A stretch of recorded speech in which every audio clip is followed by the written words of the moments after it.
اعوذ باللہ السمیع العلیم من الشیطان الرجیم بسم اللہ الرحمن الرحیم۔ میرے محبین علم و ادب، نزاکت آفرین ناظرین و حاضرین، میری طرف سے آپ کو سلام و آداب استقبال کے طور پر حاضر اور محاضرہ میں ہے۔ عزیز صاحبین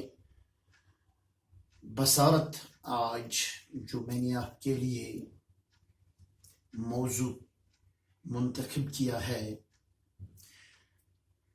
اس موضوع کے حوالے سے ہم گفتگو کرنے جا رہے ہیں، لیکن اس سے پہلے کہ میں اس موضوع کی طرف آپ کی توجہ مبذول کرانا چاہوں، چند مقاصد اور مدعی عام جو ہمیں اپنے ذہن و ذکاوت میں حاضر و ناظر رکھنی لازم و ملزوم بھی ہے۔ میرے حاضرین، آئیے سب سے پہلے آج ہم اپنے جس موضوع کا انتخاب ہم نے جو کیا ہے، اس کا سرسری طور جائزہ لیں۔ ہمارا مضمون جو آج ہے اردو زبان، اور جو عنوان ہمارے لیے مقرر ہے وہ ہے خاکہ نگاری، اور اس کا دوسرا تسمیہ بھی ہے شخصیت نامہ۔ سب سے پہلے ان اغراض و مقاصد پر اپنی نظر دوڑائیں۔ اس خاکہ نگاری کا جو مدعا عام ہے وہ ہے کسی شخصیت کی حیات کے ان پہلوؤں کو اجاگر کرنا ہے یا ان کی کردار نگاری کو صفحہ کرتاس پر مرقوم کرنا ہے۔ وحدتی تاثرات خاکہ نگار کے یا واقع نگاری یا کبھی منظر نگاری جو خاکہ نگار قارئین کے سامنے رکھتا ہے، یا کبھی جو مصلح قوم و ملت یا مطلع علوم ہوا کرتے ہیں، ان سے جو مشاہدات وقتاً فوقتاً قارئین کے سامنے رکھنے کے لیے خاکہ نگار پیش کرتا ہے، یا جس شخصیت پر وہ قلم چلاتا ہے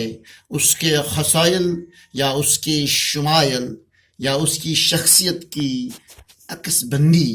یا نقش بندی قارئین و ناظرین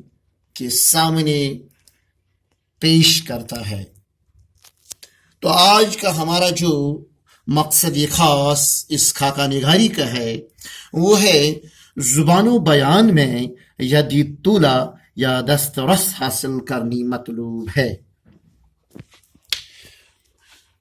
میرے عزیز صاحبین ذہن و ذکاوت،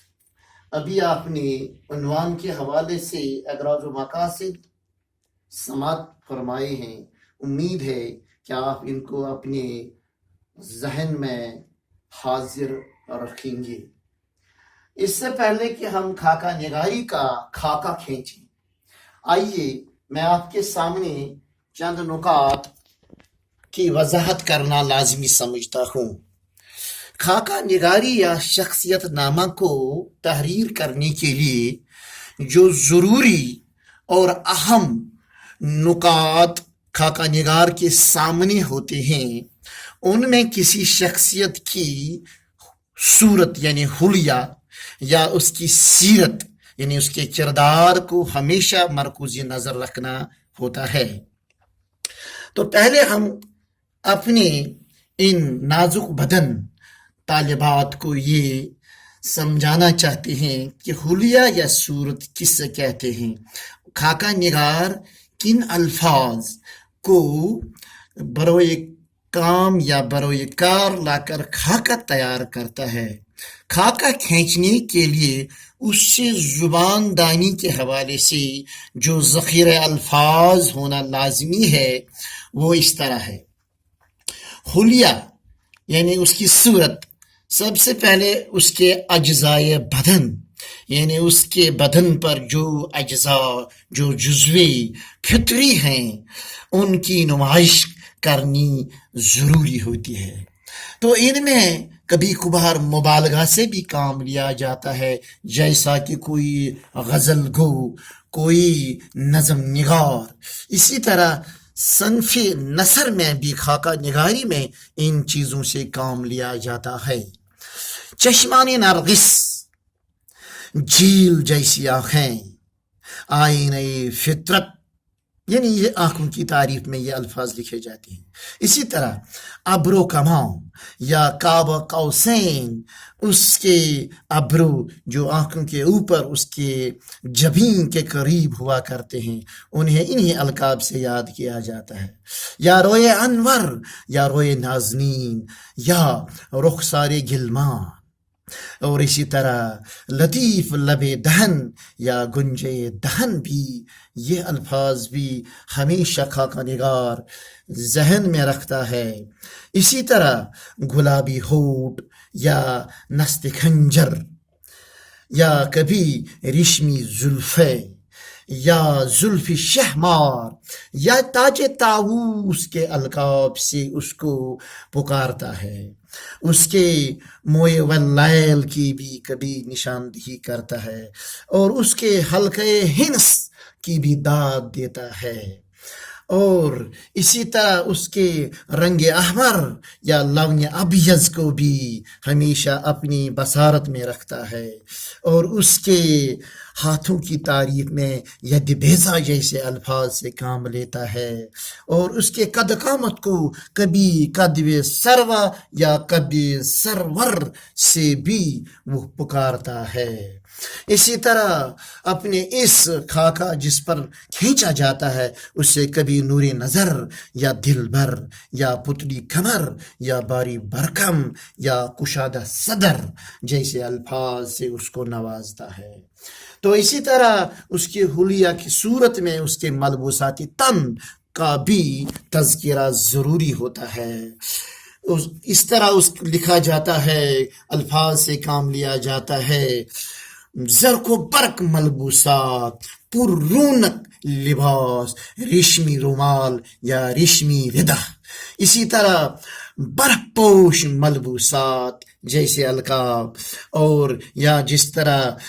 دلہن کے جوڑے یا فرہنگی اوور کوٹ، شاہی لباس، رومی کلہ یا کلاه مبارک، یا سوزنی ٹوپی یا افغانی کلاه جیسے الفاظ لکھے جاتے ہیں، یا کبھی جامع مبارک یا جامع احرام بھی لکھا جاتا ہے، کبھی ترکی لباس، کبھی عربی حجاب، کبھی اجمی نقاب جیسے الفاظ لکھے جاتے ہیں، اور کبھی کشمیری شال سے بھی کام لیا جاتا ہے، یا کبھی سفید چادر، زرد کپڑے، رنگ کفن یا جبے مبارک یا چوگے شریف سے بھی کام لیا جاتا ہے۔ اسی طرح اس کے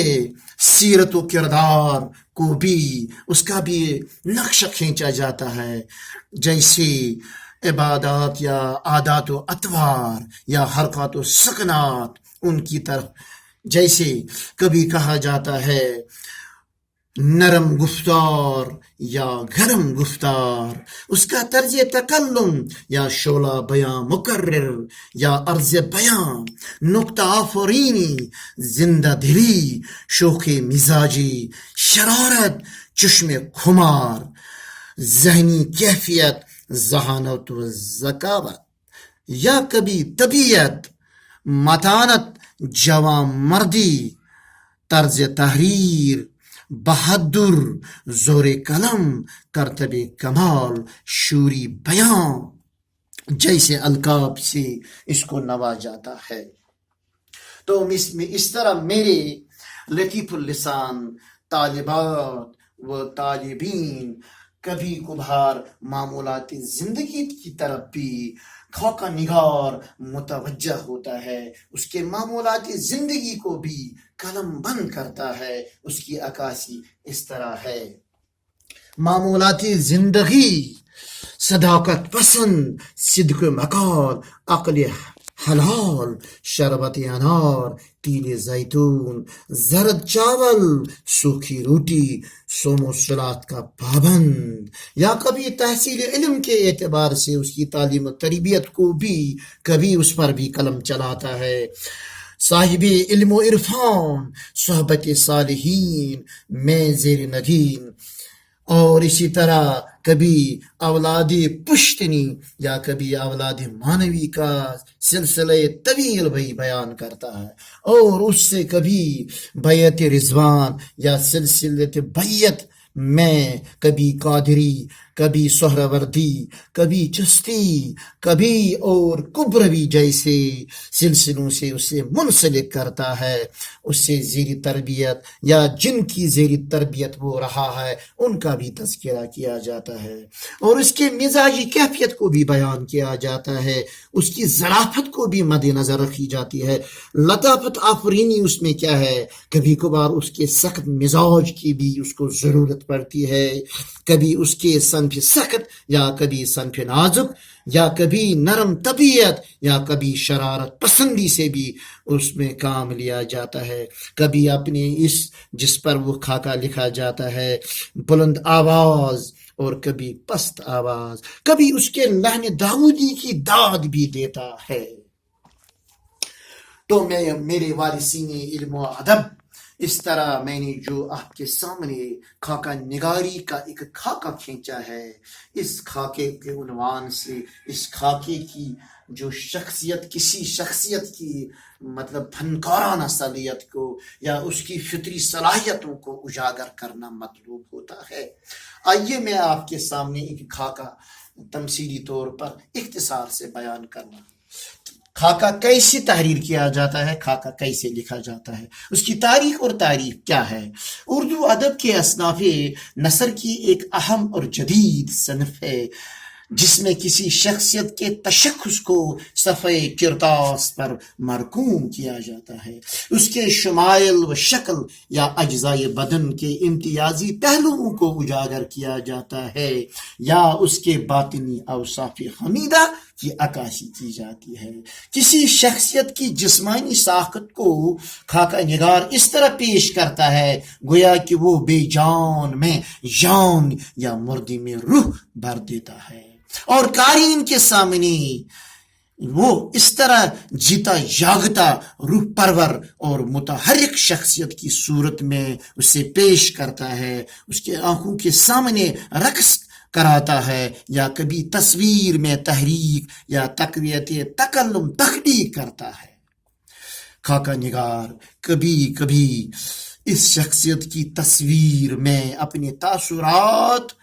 کو بھی ترتیب دیتا ہے۔ عموماً خاکہ نگار اس میں اپنے مشاہدات ہی بیان کرتا ہے، لیکن کبھی کبھار دوسروں سے بھی روایات نقل کرتا ہے۔ خاکہ در اصل سیرت نگاری یا سوانح نگاری کی مجمل اور مختصر صورت ہوتی ہے۔ خاکہ نگار عموماً معمولی کو غیر معمولی صورت میں پیش کرتا ہے، لیکن کامیاب خاکہ نگار وہی ہوتا ہے جو اپنے اس خاکہ میں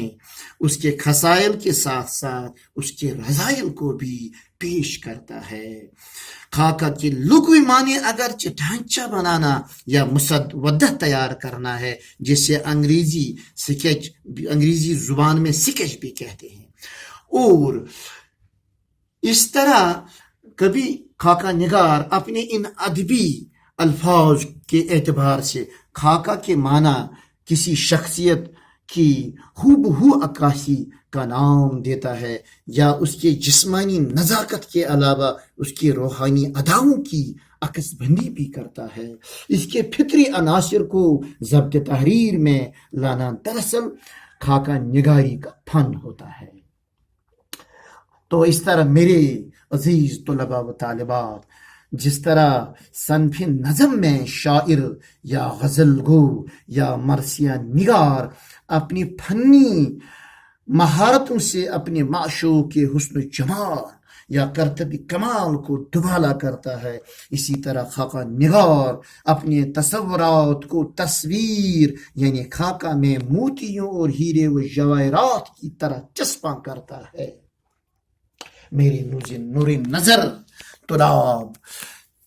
خاکہ نگاری کا فن